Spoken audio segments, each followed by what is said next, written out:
جس کی ساری زندگی ٹھوکروں میں گزر چکی ہو، اسلام اسے بھی مایوس نہیں کرتا، شفقت اور پیار کے لہجے میں پکارتا ہے حق تعالی کی بارگاہ رحمت کی طرف، ادعونی استجب لکم قال ربکم ادعونی استجب لکم ان الذین یستکبرون عن عبادتی سیدخلون جہنم داخرین۔ ادھر ادھر کہاں بھٹکتے ہو؟ اپنے رب کے در پہ آؤ، اس کی رحمت تمہارا انتظار کر رہی ہے۔ لیکن ہم گناہگار جو ہیں ہمارا سٹائل دوسرا، ہماری زندگی اور، اس کے در پہ دامن پھیلانے کے لیے تو مخصوص انداز چاہیے ہوگا۔ قرآن کہتا ہے بالکل نہیں، اس کے در پہ کوئی بھی آ جائے وہ رب العالمین ہے، کوئی رب المسلمین تو نہیں ہے، صرف رب الاولیاء والمتقین تو نہیں ہے، صرف وہ رب العالمین ہے۔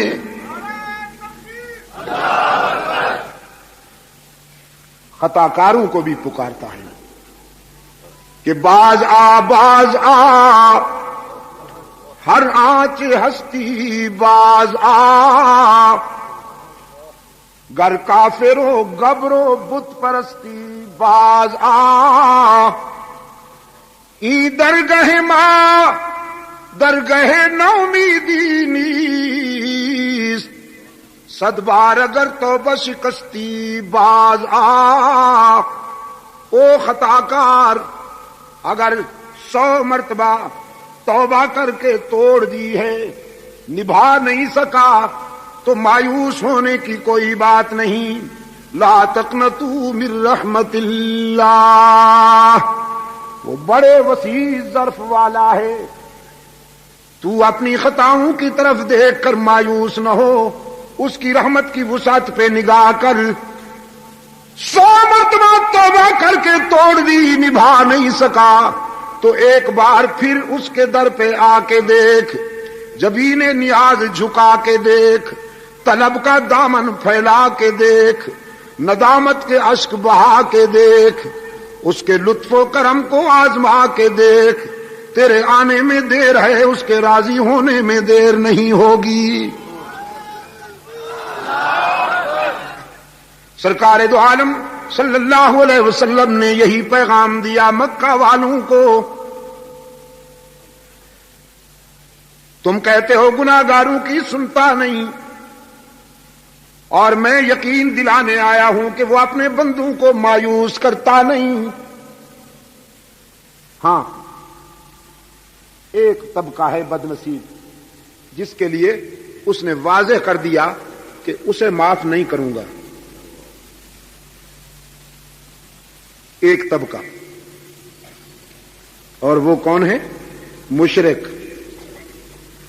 گناہ معاف ہو جائیں گے، شرک معاف نہیں ہوگا، اس لیے کہ گناہ بھول ہے، گناہ بھول ہے، اور شرک غداری اور بغاوت ہے۔ اگر کوئی بھول جائے تو اسے معاف کیا جا سکتا ہے، غداروں کو تم نہیں معاف کرتے تو وہ کیسے معاف کرے گا؟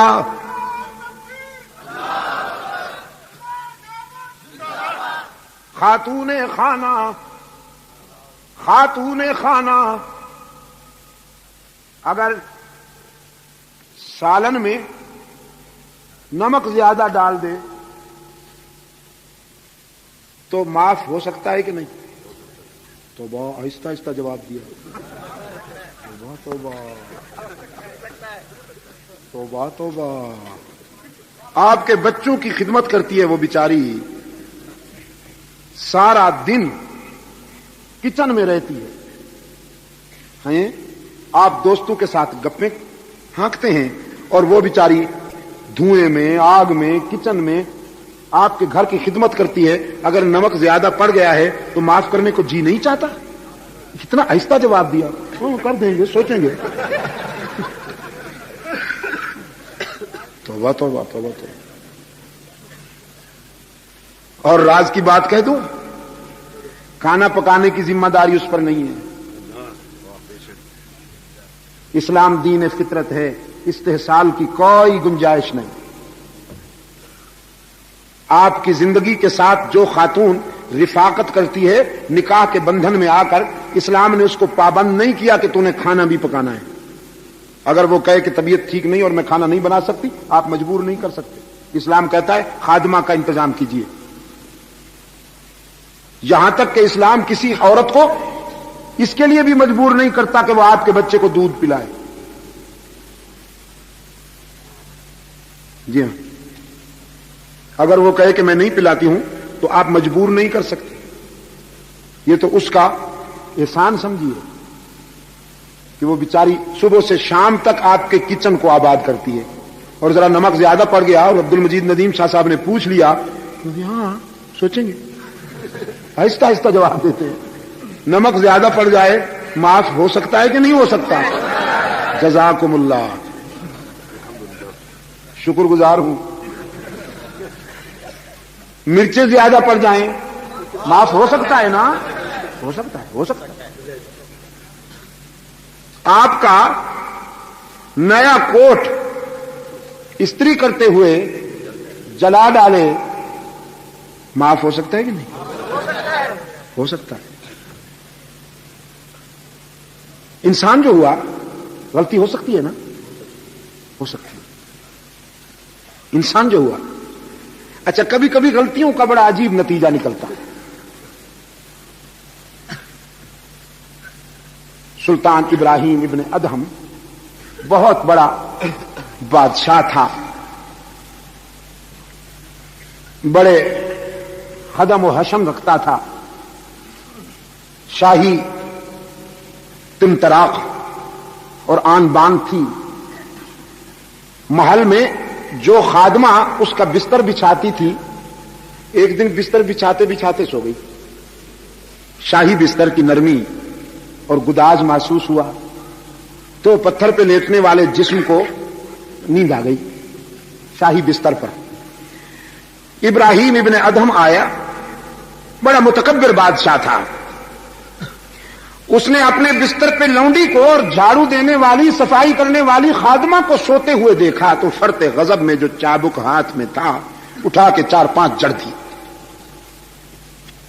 وہ ہڑبڑا کے اٹھ بیٹھی،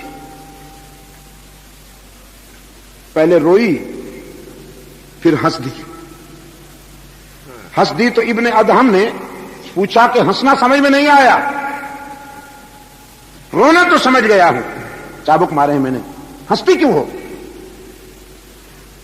وہ کنیز کہنے لگی روئی تو اس لیے ہوں کہ تیرے چابک نے میری چمڑی ادھیڑ ڈالی ہے. بالکل ٹھیک ہے، اس نے رلایا ہے مجھے، لیکن ہنس اس لیے رہی ہوں کہ میں یہاں 4-5 لمحے بستر پہ سوئی ہوں، مجھے تو اس کی سزا نقد 4-5 چابک مل گئی ہے. جو ساری زندگی سو رہا ہے پتہ نہیں اس کو کتنی مار پڑے گی.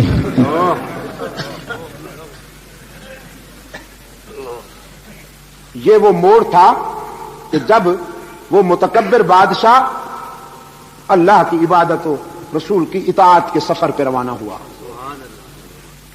اللہ کہا اور گر گیا، لگا نا جھٹکا.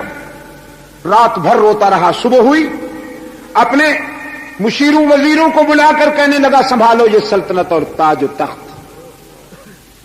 مجھے تو لونڈی کی بات سے زندگی کی حقیقت سمجھ میں آ گئی کہ ہم تو شراب میں اور دھوکے میں جی رہے ہیں، اب بقیہ زندگی اس کو راضی کرنے میں گزاروں گا. کبھی کبھی یہ غلطیاں بھی بڑے عجیب انجام کی طرف لے جاتی ہیں، مگر انسان جو ہوا غلطی ہو سکتی ہے اور معاف کی جا سکتی ہے. نمک زیادہ پڑ گیا کھانے میں، معاف ہو سکتا ہے. کپڑے جلا ڈالے، معاف ہو سکتے ہیں. نیا واٹر سیٹ توڑ ڈالا، معاف ہو سکتا ہے. ٹی سیٹ توڑ ڈالا، معاف ہو سکتا ہے. لیکن اگر اس نے آپ کی عزت و آبرو میں آپ کے بھائی کو شریک بنا لیا، معاف ہو سکتا ہے. یہ جواب تو بڑا اونچا دیا، غیرت مند ہے نا ماشاءاللہ. اگر آپ کی عزت و آبرو کے حق میں وہ آپ کے کسی دوست کو شریک بنا لے تو معاف ہو سکتا ہے؟ نہیں ہو سکتا۔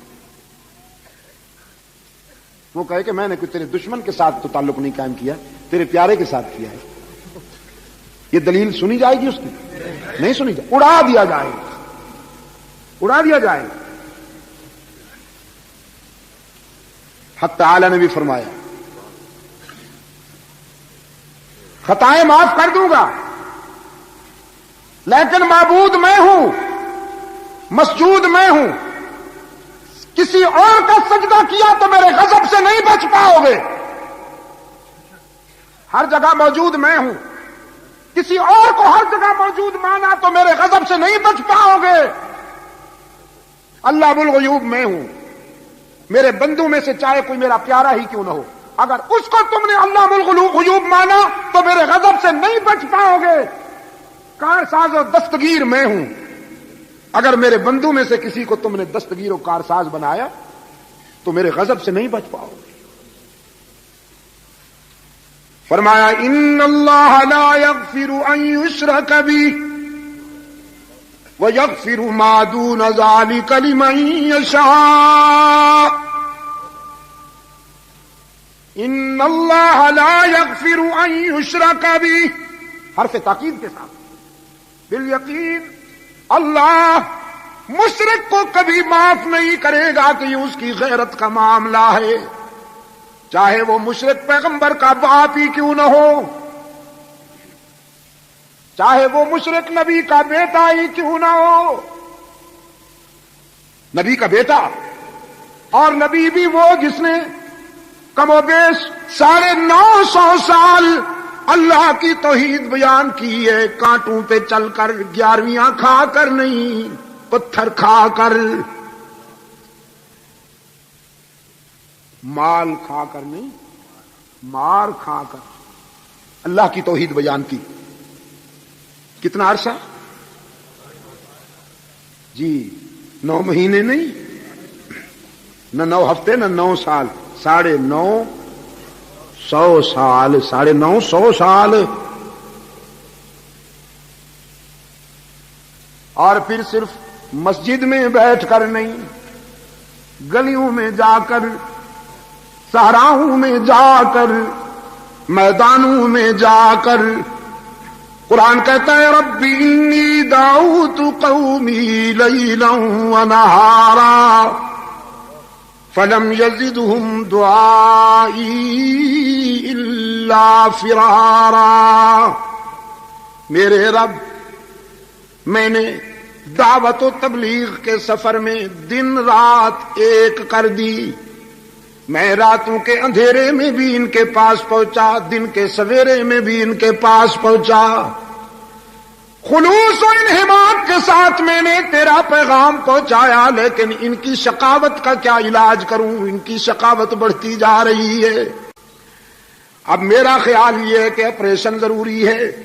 بعض بیماریاں اس سے ٹیبلٹ سے، مکسچر سے ٹھیک نہیں ہوتی نا، جو عضو زیادہ خراب ہو جائے پھر اسے ناسور کو تو کاٹنا پڑتا ہے نا، ناسور کو کاٹنا پڑتا ہے، وہ جسم میں پیدا ہو جائے یا قوم میں، اس کو کاٹنا پڑتا ہے۔ الہ العالمین یہ ناسور بن گئی ہے بیماری، آپریشن ہو جائے، آپریشن کا پروگرام بنا، رب العالمین نے فرمایا سیلاب بھیج رہا ہوں عذاب بنا کر۔ جو پانی ضروریات زندگی میں سب سے زیادہ اہم ہے ہوا کے بعد، وہی پانی موت کا پیغام بن کر آ رہا ہے۔ ہلاکت سیلاب کی صورت میں آ پہنچی، بیٹا ہلاک ہونے والوں میں شامل ہے۔ درد دل کے ساتھ پہلے بیٹے کو دعوت دی، یا بنیا ارکب معنا ولا تکن مع الکافرین، لخت جگر آجا میرے سفینے پر، بدبختوں کا حامی نہ بن۔ لیکن عزیز دوستو، جب شقاوت عروج پہ ہو تو پیغمبر کی دعوت بھی دل میں نہیں اثر کرتی۔ بیٹے نے صاف انکار کر دیا، یہ کہتے ہوئے ساوی الی جبل یاسمنی من الماء، آپ سیلاب کی دھمکی دیتے ہیں ہم پہاڑ کی چوٹیوں پہ چڑھ جائیں گے، وہاں تو سیلاب نہیں پہنچ سکتا۔ اللہ کے روشن ضمیر پیغمبر نے فرمایا لا عاصم اليوم من امر اللہ الا من رحم، آج جو سیلاب آ رہا ہے وہ نشیب سے زیادہ فراز پہ پہنچے گا، پستیوں سے پہلے بلندیوں پہ پہنچے گا۔ نجات کا راستہ صرف ایک ہے کہ غداری چھوڑ، شرک کا راستہ چھوڑ دے، موحد بن جا۔ ادھر سے اصرار جاری، ادھر سے انکار جاری۔ قرآن کہتا ہے وحال بینہم الموج فکان من المغرقین، ایک موج ہلاکت کا پیغام بن کر آئی اور پیغمبر کے بیٹے کو اپنی آغوش میں لے لیا۔ کنعان ڈوبتا ہے، حضرت نوح علیہ السلام کی پدری شفقت میں ہلچل مچ گئی۔ قرآن کہتا ہے نادا نوح ربہ قال رب ان ابنی من اہلی وان وعدک الحق وانت احکم الحاکمین،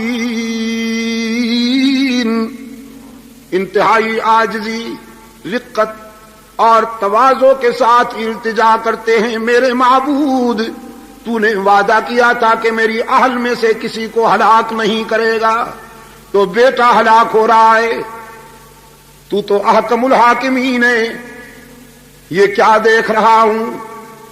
رب العالمین کی طرف سے نقد جواب آیا یا نوح انہ لیس من اہلک انہ عمل غیر صالح فلا تسألنی ما لیس لک بہ علم انی اعظک ان تکون من الجاہلین۔ میرے پیغمبر کنعان تیرا بیٹا تو ہے لیکن تیری اہل میں سے نہیں، اس لیے کہ نبیوں کی نسل خون اور نطفے کی بنیاد پر نہیں چلا کرتی، عقیدے اور کردار کی بنیاد پر چلتی ہے۔ اس نے تیرا عقیدہ نہیں اپنایا، اس نے تیرا کردار نہیں اپنایا، ہم نے اس کا نام تیری برادری کی لسٹ سے خارج کر دیا۔ یہ راز کی باتیں ہیں جو ہم جانتے ہیں، آپ کو بتا رہے ہیں۔ اب لا تسألنی ما لیس لک بہ علم، جس راز کا پتہ نہیں اس کے بارے میں لب کھولنے کی اجازت نہیں۔ الہ العالمین باپ جو ہوا، بیٹے کو ڈوبتا دیکھ کر کیسے چپ رہوں؟ رب العالمین نے فرمایا میرے نبی تیری پدری محبت کی بات ہے تو میری بھی غیرت کی بات ہے، میں سب کو معاف کرتا ہوں لیکن مشرک کو معاف نہیں کرتا۔ فیصلہ کن بات سنیے، انی اعظک ان تکون من الجاہلین، مشرک بیٹے کی سفارش نہ کیجیے، مشرک کے لیے سفارشی نہ بنیے۔ میرے روکنے کے باوجود اگر آپ نے اس کی نجات کے لیے پھر دعا مانگی تو نبوت چھین کر تجھے بھی اسی گروپ میں کھڑا کر دوں گا۔ کانپ اٹھا ہے اللہ کا نبی، کہتا ہے انی اعوذ بک ان اسألک ما لیس لی بہ علم۔ الہ العالمین تیری ناراضگی سے پناہ مانگتا ہوں، تیرے غضب سے پناہ مانگتا ہوں، تو سب کچھ جانتا ہے، میں تو وہی جانتا ہوں جو تو بتائے۔ بیٹا بہت عزیز چیز ہے لیکن تجھ سے زیادہ پیاری کوئی چیز نہیں۔ کنعان جیسے کئی بیٹے بھی ہلاک ہو جائیں لیکن تجھے تو ناراض نہیں ہونے دوں گا۔ بس یہی ایک طبقہ ہے کراچی والوں جس کے لیے معافی کا دروازہ بند ہے، اور وہ کون سا طبقہ؟ بھی کا مریض، بھی والوں کے لیے معافی کا دروازہ بند ہے۔ کون؟ بھی والے، اللہ اس بیماری سے سب کو بچائے. وہ دور والے بھی آمین کہیں نا، وہ جو دور بیٹھے ہیں ذرا. اللہ اس بیماری سے سب کو بچائے. اللہ اس بیماری سے سب کو بچائے. یہی پکار تھی جو فاران کی بلندیوں سے گونجی تھی. اسی پکار کی فیض رسانیاں ہیں کہ انسانی برادری میں ابو بکر صدیق جیسے لوگ پیدا ہوئے. اسی پکار کی فیض رسانیاں ہیں کہ عمر فاروق جیسے کردار روشن ہوئے، عثمان ذو النورین جیسے کردار روشن ہوئے، علی المرتضیٰ جیسے کردار روشن ہوئے. اسی پکار کی فیض رسانیاں ہیں. اسی ہی نے حسنین کریمین کو عظمت بخشی. اسی ہی نے احمد ابن حنبل کو عروج بخشا. اسی ہی نے ابو حنیفہ کو عروج بخشا. اسی ہی نے مجدد الفسانی کو عزت عطا کی. اسی ہی نے سید عبد القادر گیلانی کو محبوب سبحانی بنا دیا. انسانی جبین کی عاجزیوں کے لیے سچا مسجود. بس اس میں بے وفائی نہ ہونے پائے. انسانی جبین کی عاجزیوں کے لیے سچا مسجود. علام الغیوب ہر جگہ موجود. کارساز و دستگیر حاجت روا و مشکل کشا. عزت دینے والا رزق دینے والا. یا اللہ بھی. بعض لوگ کہتے ہیں وزارتیں حضرت نے دلوائی ہیں، چونکہ چادر چڑھائی تھی، چونکہ دودھ سے قبر کو دھویا تھا. ہمارے ہاں بھی ایک گنجا ہے،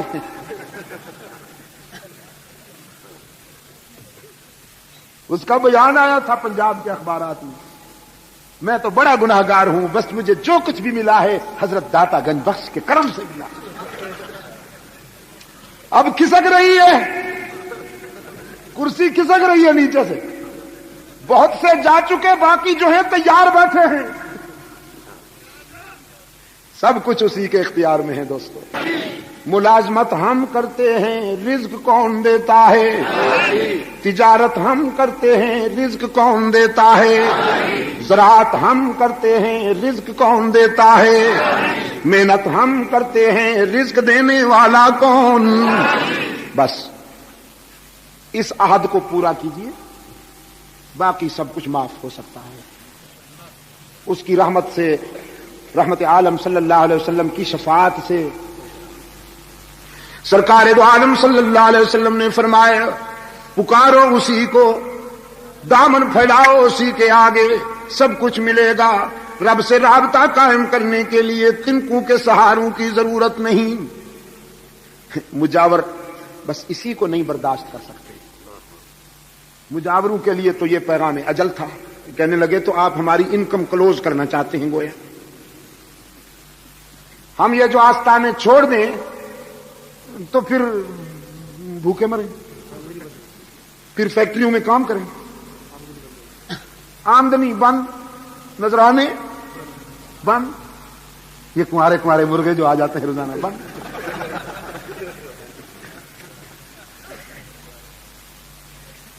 کمپرومائزنگ کے لیے فارمولا بھیجا. دیکھو جیو اور جینے دو کی پالیسی پہ عمل ہونا چاہیے. آپ کچھ نرم ہو جائیے، کچھ ہم نرم ہوتے ہیں، پھر آپ جو چاہیں ہم سے منوائیں. بس تھوڑی سی ہماری بزنس چلنے دیجئے، یہ سلسلہ چلنے دیجئے، نذرانے آنے دیجئے. اب ساتا ہے، جمعراتا ہے، 40واں ہے، کوئی مرے صحیح. حضرت صاحب کی انکم شروع.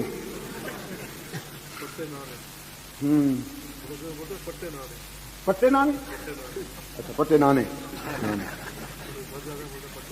جی. یہ نہیں جانے دیتا کسی کو جنت میں اس وقت تک جب تک کہ آپ میدہ نہ بھر دیں اس کا. حضرت صاحب نہیں جانے دیتے کسی کو جنت میں. پہلے کہتے ہیں تیجے کی تیاری کرو، پھر کہتے ہیں ساتا بناؤ، جمعراتا بناؤ، 40واں بناؤ. جب تک 40ویں تک بات پہنچتی ہے محلے میں کوئی اور مر جاتا ہے، پھر سلسلہ شروع. اس کو کہتے ہیں تیجے کی تیاری کرو، ساتا بناؤ، 40واں بناؤ. اور جب تک وہ 40 میں آتا ہے پھر کوئی اور محلے میں حضرت کا ایور گرین بزنس وداؤٹ لاس. جس بیچارے کا کوئی مر جاتا ہے حضرت صاحب اسی کی جیب کاٹتے ہیں. یا اللہ یا اللہ. حالانکہ اسلام کہتا ہے ہمدردی میں اس کے گھر 3 دن تک کھانا پہنچاؤ, اس لیے کہ وہ تو غمزدہ ہے, اس کا والد فوت ہو گیا, اس کا چچا فوت ہو گیا, اس کا بھائی فوت ہو گیا, وہ تو غمزدہ ہے. تو محلے والوں کو چاہیے کہ ازراہ اخوت, ازراہ انسانی ہمدردی اس کے گھر میں کھانا پہنچائیں. حضرت صاحب کہتے ہیں سب سے زیادہ غمزدہ میں آپ ہوں, بس مجھے ہی سب کچھ پہنچاؤ. یہی تو ہے اس کا رنگیلا دین جو صرف یہاں اس نے بنا رکھا ہے. عرب میں نہیں ہے نا یہ باتیں.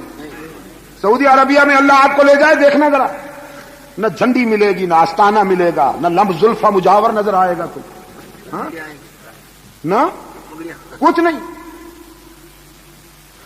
یہاں میرے دوستوں نے بتایا کہ کوئی وہ ایک فوٹو بیچا گیا ہے پچھلے دنوں کراچی میں پگڑی کا.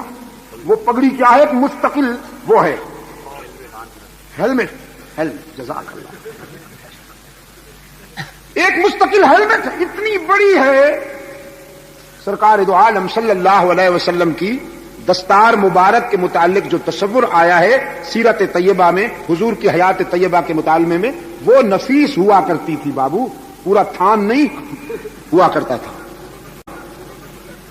وہ نفیس پگڑی ہوا کرتی. اب وہاں یار لوگوں نے مال بٹورنے کے لیے بنا رکھا ہے. ادھر لاہور میں انہوں نے وہ رکھے ہوئے ہیں. پہلے تو یہ کہ 1400 سال تک کوئی کپڑا باقی کیسے رہے, 1400 سال تک کوئی کپڑا. بمبئی میں پچھلے دنوں میں گیا ہوا تھا, وہاں دوستوں نے بتایا کہ منہ مبارک کے نام سے ایک گھرانے میں اعلان ہوا حضور کا منہ مبارک ہمارے ہاں ہے, جس نے زیارت کرنی ہو آ جائے. لوگ بیچارے سادہ لوگ عقیدت کے مارے, ہاں جی, حضور اکرم صلی اللہ علیہ وسلم سے والہانہ عشق تو ہے لوگوں کو. اب دوڑے لوگ, دوڑے تو راستے میں انہوں نے جہاں سے انہوں نے گزرنا تھا ایک بہت بڑا صندوق رکھ دیا کہ جس نے جانا ہے اس میں وہ اصل جو ہدف ہے, اصل ٹارگٹ ہے, وہ اس میں ڈال کے جائے, پھر منہ مبارک کی زیارت کرے. اندر انہوں نے شیشے میں کچھ وہ بند کر رکھا تھا, ایک یوں ہی کچھ صاف نظر بھی نہیں آتا تھا. تو دوستوں نے بتایا ایک صندوق بھر گئی مال سے, وہ ہٹائی گئی, دوسری رکھی گئی, وہ بھر گئی, وہ ہٹائی گئی, تیسری رکھی گئی. صندوقیں ختم ہو گئی تو پھر کہا کہ بس تو یوں ہی ڈالتے جاؤ, ہم سنبھال لیں گے, کوئی بات نہیں, ہم سنبھال لیں گے. منہ مبارک کے ٹائٹل پر, منہ مبارک کے نام پر یہ استحصال ہوا.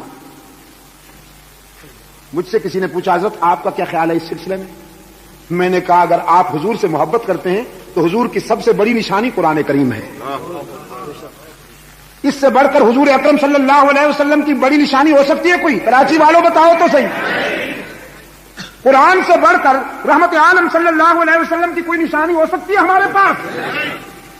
قرآن سے بیر اور یہ مختلف چیزیں بنا کر ان کے ذریعے مال کمانے کا جنون. قرآن کے قریب آئے تو قرآن تو پھر توحید بتاتا ہے الحمد سے لے کر والناس تک. قرآن تو موحد بناتا ہے, اور قرآن سے بن نہیں آئی, نہ قرآن والوں سے بنائی. سعودی عرب والوں کے ناراض ہیں, دھمکیاں دیتے ہیں, ہم یہ کر دیں گے اور وہ کر دیں گے. ہم نے یہاں پر یہ مطالبہ کیا کہ قادیانیوں کے نام نہاد ربوہ کو اوپن سٹی قرار دیا جائے. یہ مطالبہ ہے نا ہمارا, تھا اور ہے اور رہے گا جب تک کہ یہ مطالبہ پورا نہیں ہوتا. ربوہ قرآن کریم میں اس مقام کو کہا گیا ہے جہاں حضرت عیسیٰ و مریم علیہ السلام کو اللہ نے عافیت بخشی تھی. وَآوَيْنَاهُمَا إِلَىٰ رَبْوَةٍ ذَاتِ قَرَارٍ وَمَعِينٍ. انہوں نے اپنے اس کا نام کیا رکھ دیا؟ اپنے شرارت گڑھ کا نام, شرارت گڑھ کا نام کیا رکھ دیا؟ ربوہ. برعکس نہند نام زنگی کافور, وضو شیفی غیر محلے ہی. شرارت گڑھ نام ربوہ. جیسے کوئی آنکھوں سے اندھا ہو اور نام رکھ دو مسٹر چراغ صاحب, چراغ الدین صاحب. نماز ایک نہ پڑھتا ہو, نام رکھ دو معراج دین. پورے محلے کے بچوں کو کچا چبا جانے کا ذوق رکھتا ہو، ظالم ہو پرلے درجے کا، نام رکھ دو کرم دین۔ کوئی کرم دین بیٹھا ہے تو ناراض نہ ہو جائے، میں ایک بات کر رہا ہوں۔ وہ شرارتوں کا عالمی مرکز جس طرح کے اسرائیل کا تل ابیب ہے، اسی طرح پر بر صغیر میں قادیانیوں کا یہ مرکز ہے، جہاں عالم اسلام کے خلاف عالمی سازشیں تیار ہوتی ہیں، مسلمانوں کے سیاسی انہدام کے لیے، انحطاط کے لیے پروگرام ترتیب دیے جاتے ہیں۔ کہاں اسے ربوہ کہا جا سکتا ہے؟ وہ تو کفر گڑھ ہے، شرارت گڑھ ہے، لعنت گڑھ ہے۔ جہاں قادیانی رہتے ہیں وہاں اللہ کی لعنت برستی ہے یا رحمت برستی ہے؟ وہاں لعنت برستی ہے، لیکن نام کیا رکھا ہے اس کا؟ ہم نے کہا اس کو کھلا شہر قرار دو، انہوں نے کراس ڈیمانڈ کی ہمارا کیس کمزور کرنے کے لیے، کراس ڈیمانڈ کی کہ مکہ مدینہ کو کھلا شہر قرار دو۔ آپ اس ڈیمانڈ کے زہریلے مضمرات پر غور کر سکتے ہیں؟ بھائی ہم نے اس لیے کہا کہ ربوے کو کھلا شہر قرار دو کہ وہاں عالم اسلام کے خلاف شرارتیں ہوتی ہیں، وہاں مرتد رہتے ہیں، کھلا شہر قرار دو اسے تاکہ ان کی سازشیں بے نقاب ہو جائیں۔ لیکن انہوں نے کہا مکہ اور مدینہ کو کھلا شہر قرار دو۔ میں آپ سے پوچھتا ہوں، مکہ اور مدینہ میں الیاذ باللہ ثم الیاذ باللہ نقل کفر نباشد سازشیں تیار ہوتی ہیں، یا مکہ اور مدینہ سے پوری دنیا انسانیت کے لیے رحمتیں بھیجی جاتی ہیں؟ نمازیں ان کی نہیں ہوتی مسجد نبوی کے امام کے پیچھے، نمازیں ان کی نہیں ہوتی حرم کے امام کے پیچھے، اور ہیں عاشق، تو ایسے عاشقوں کا داخلہ بند۔ اور میں نے اس دن کہا تھا نیازی چوک میں کہ اس عاشق کو ڈوب مرنا چاہیے جسے معشوق اپنی گلی سے ہی نکال دے۔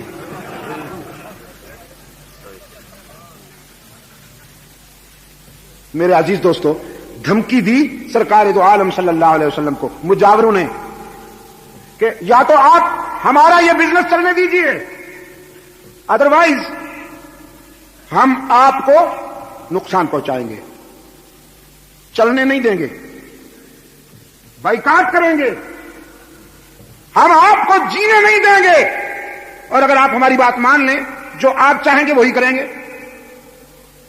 رب العالمین نے فرمایا میرے محبوب قرآن کے لہجے میں جواب دیجئے، قل افغیر اللہ تأمرونی اعبد ایھا الجاہلون۔ جہالت کے بیماروں، مجھ سے تم نے یہ توقع کیسے کر لی کہ میں اللہ کے ساتھ کسی کو شریک گوارا کر لوں، اللہ کی عبادت میں کسی اور کو شریک گوارا کر لوں؟ تم نے یہ کیسے سوچا کہ تم شرک کی اڈے اور شرک کی منڈیاں کھول لو اور میں حجرے میں بیٹھا رہوں، عطر لگاتا رہوں، تسبیح پڑھتا رہوں، حجرے میں بیٹھا رہوں؟ نہیں، میں بدر میں آؤں گا، تیار ہو جاؤ، تم سے احد میں ملاقات کروں گا، احزاب میں اتروں گا، تبوک میں آؤں گا، تمہاری دھمکیوں کو کیا کروں؟ وَلَقَدْ أُوحِيَ إِلَيْكَ وَإِلَى الَّذِينَ مِن قَبْلِكَ لَئِنْ أَشْرَكْتَ لَيَحْبَطَنَّ عَمَلُكَ وَلَتَكُونَنَّ مِنَ الْخَاسِرِينَ۔ رب العالمین کی طرف سے مسلسل تنبیہ، مجھ سے پہلے انبیاء کو بھی کہا گیا، مجھے بھی کہا جا رہا ہے میرے محبوب، اگر آپ نے دنیا والوں کے ڈر سے میرے ساتھ کسی کو شریک گوارا کر لیا تو میرا محبوب ہونے کے باوجود آپ بھی میری ناراضگی سے نہیں بچ پائیں گے۔ بَلِلَّهَ فَاعْبُدْ وَكُن مِّنَ الشَّاكِرِينَ۔ یہ بگڑتے ہیں تو بگڑنے دیجئے، یہ لڑتے ہیں تو لڑنے دیجئے، جو کچھ کر سکتے ہیں کرنے دیجئے، آپ وفا کیجئے، میں جزا دوں گا۔ عبادت میں میرے ساتھ کسی کو شریک نہ بنائیے، وفا کیجئے۔ سرکار دو عالم صلی اللہ علیہ وسلم نے مکہ والوں کو صاف صاف کہہ دیا،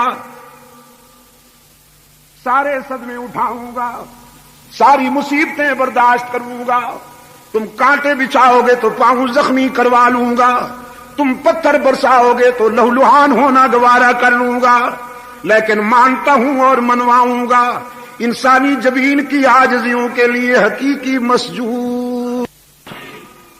یہ ہے میرے آقا کا پیغام، میرے آقا کا یہ پیغام ہے۔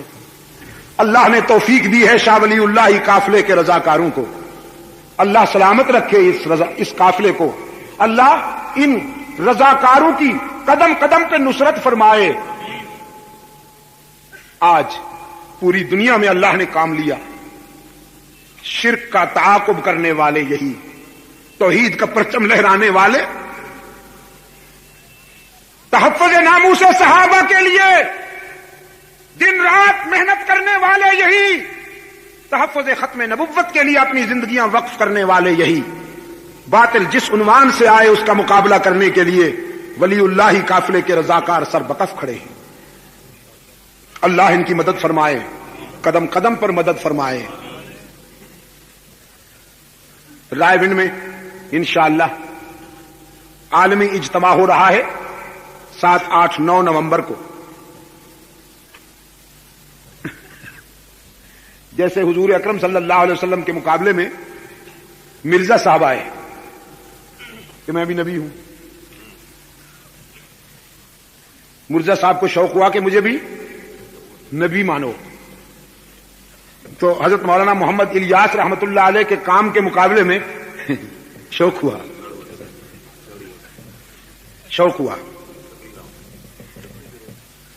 لیکن میرے عزیز دوستو، لکڑی کی ہانڈی کیسے پار اترے، انجام وہی ہوگا۔